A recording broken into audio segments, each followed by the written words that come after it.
গোপন সংবাদের ভিত্তিতে অভিযানে নেমে ২১ কেজি ৭৫০ গ্রাম শুকনো গাঁজা উদ্ধার করা হয়েছে। সাথে এক ব্যক্তিকে গ্রেপ্তার করা হয়েছে, যার বাজার মূল্য আনুমানিক ২ লক্ষাধিক টাকা হবে।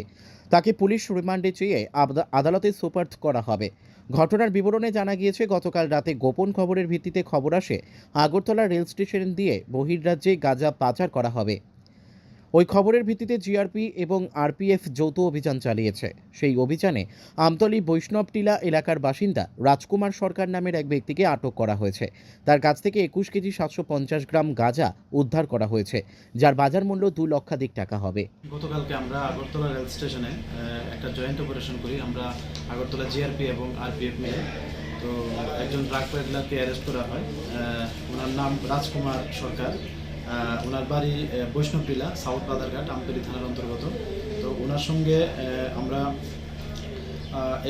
২১ কেজি ৭৫০ গ্রাম গাঁজা পাওয়া গেছে, মানে ৩টা ব্যাগের মধ্যে।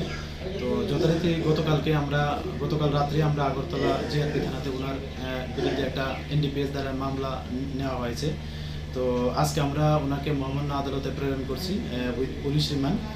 এবং আমরা এটাও দেখছি যে মানে এই মামলাগুলোর সোর্স এবং এগুলির ডেস্টিনেশন কোথায়, এগুলি আমরা যদিও এখন ইন্টারোগেশন চলছে।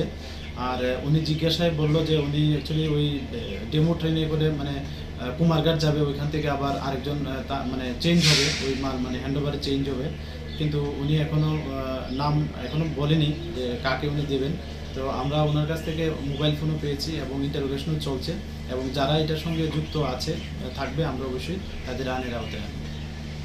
আনুমানিক বাজার মূল্য এগুলি তো মানে যখন ত্রিপুরা থেকে মানে ত্রিপুরার বাইরে যায় তো ন্যূনতম মানে ১০,০০০ টাকা করে কেজি হয়। তো এরকম যদি ধরা হয় তাহলে এগুলির বাজার মূল্য আনুমানিক হবে ২ লক্ষ প্রায় ২০,০০০ টাকার মতো।